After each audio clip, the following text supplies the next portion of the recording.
ہاتھی کے دانت کھانے کی اور دکھانے کی اور ہوتی ہیں، وہی معاملہ قادیانیوں کا ہے۔ جو بچے کو اغوا کرتے ہیں نا شیر بھائی، اس کا یہ ہوتا ہے کہ بچہ سمجھتا ہے کتنا اچھا انکل ہے، مجھے ٹافی دے رہا ہے، آئس کریم دے رہا ہے، اس کے سر پہ ہاتھ پھیرے گا، اس کا ماتھا چومے گا، بیٹا کہے گا۔ لیکن پتہ تب لگتا ہے جب اس کی آنکھ بند ہوتی ہے اور وہ اپنے ماں باپ کے جرمٹ سے نکل کے وہ ہزاروں میل دور کہیں جا کے وہ وہاں جناب وہ پہنچتا ہے۔ ٹھیک ہے، یہی کام قادیانیت کا ہے۔ یہ ظاہری طور پہ دیکھیں، میں نے چونکہ میں خود اس سلسلے میں گزرا، میں خود قادیانی تھا، اللہ نے کرم کیا میں مسلمان ہو گیا۔ میں جب خود مرزئی تھا تو میں معاذ اللہ نعوذ باللہ، ایک تو اسلام دشمنی کے بارے میں میرے دل میں تھا، مجھے بتایا جاتا تھا کہ ہم نے پوری دنیا کے اندر احمدیت کا جھنڈا لہرانا ہے، یہ خود کو احمدی کہتے ہیں، ہمیں غیر احمدی کہتے ہیں، اور اسلام معاذ اللہ مٹے گا، تباہ و برباد ہوگا۔ اور یہ ہم سے کہتے تھے کہ تم ظاہری طور پہ مسلمانوں سے محبت سے ملو، پیار سے ملو، اعلیٰ اخلاق پیش کرو، دلوں میں نفرت رکھو۔ اب مجھے بتائیں شہیر بھائی، جس مذہب کی بیس میں منافقت ہے کہ آپ ظاہری طور پہ محبت سے ملنا ہے بھائی لیکن دل میں نفرت۔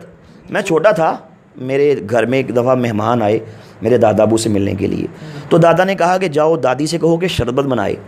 اور یہ بتانا کہ غیر احمدی آیا، یعنی کہ مسلمان آیا، اور مجھے کہا کہ کہنا وہ بھی شامل کرنا ہے۔ اب میں اس وقت 6-7 سال میری عمر، چھوٹا تھا، ذہن میں میرے کئی شکوک و شبہات، کئی سوال اٹھے۔ میں نے دادی سے آ کے کہا کہ دادا ابو نے کہا کہ ایک مسلمان مہمان ملنے آیا ہے، شربت بنائیں اور اس میں وہ بھی شامل کریں۔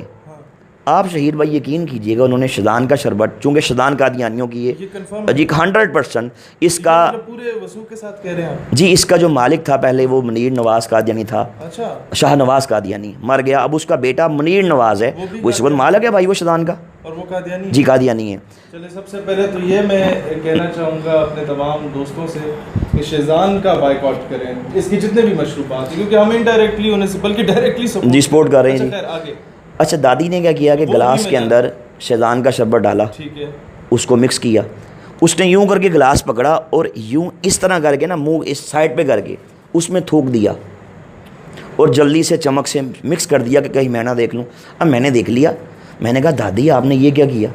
آپ تو بڑی گندی ہیں۔ اب بچہ ہوتا ہے نا، میں نے کہا آپ تو بڑی گندی ہیں، آپ نے شربت کے اندر تھوک کو شامل کر دیا۔ دادی نے کہا چپ، اپنی زبان پہ تالا لگا لو، کسی سے بات مت کرنا، تم بڑے ننھے ہو، تم چھوٹے ہو، تمہیں پتہ ہی نہیں ہے۔ کہا کہ یہ جو مسلمان ہیں ہمارے دشمن ہیں، یہ آج کے دور کے اللہ کے نبی، آج کے دور کے اللہ کے رسول، نعوذ باللہ معاذ اللہ مرزا قادیانی کو نہیں مانتے، اس لیے یہ ہم سے ان سے نفرت کا، غصے کا، بغض کا اظہار اس طرح کرتے ہیں کہ ہم ان کے کھانوں میں، ان کے پانیوں میں، ان کے شربتوں میں ہم غلاظت ڈالتے ہیں، ہم پیشاب کے قطرے شامل کرتے ہیں معاذ اللہ۔ اچھا جی، جب کوئی مسلمان ہمارے گھر میں آئے ہم اس کے کھانے میں یہ ڈالتے ہیں، یا ہم کسی مسلمان کو یہ بھیجیں۔ اچھا، کہیں فوتگی ہو جاتی ہے کسی گاؤں میں تو جو بڑا رائل فیملی سے تعلق رکھتا ہے قادیانی، وہ ایک سمپتھی گین کرنے کے لیے اپنے گھر سے روٹیاں بھجواتا ہے ساروں کے لیے، جی جی، کیا وہ بھی یہی کام کرتا ہے؟ یقیناً کرتا ہے جی، میں نے اس کی دیکھیں، ہمیں کہا جاتا تھا کہ مسلمانوں سے اس طریقے سے نفرت کا اظہار یوں کرنا ہے، یہ ہماری بھائی ٹریننگ تھی۔ اچھا، یہ بات درست ہے کہ فورن فنڈنگ ہوتی ہے ان لوگوں کو، اور اگر ہوتی ہے تو کیا مقاصد کیا ہیں؟ سر دیکھیں، بات یہ ہے کہ چونکہ یہ برطانوی سامراج نے اس فتنے کی بنیاد رکھی، آپ مرزا قادیانی کی کتابیں پڑھ لیں، میں نے اپنی کتاب کے اندر پورا ایک چیپٹر ہے جو مرزائیت کو جو انگریز نے کس طرح پیدا کیا، برطانوی سامراج نے کس طرح اپنے سیاسی مقاصد کے حصول کے لیے عشق رسول کی چنگاری کو مسلم کے سینے سے نکالنے کے لیے، جہاد کو ختم کرنے کے لیے معاذ اللہ، اس 2 ٹکے کے انسان کو جو اس وقت سیال کوٹ کی کچہری میں بطور منشی 15 روپے ماہوار پہ ملازمت کرتا تھا، اس نے دھرتی ماں کی عزت کا سودا کیا، اس نے اسلام کی عزت کا سودا کیا۔ اس کو آپ اب اگر پڑھیں نا WW ہنٹر، آپ اس کی رپورٹ پڑھ لیں،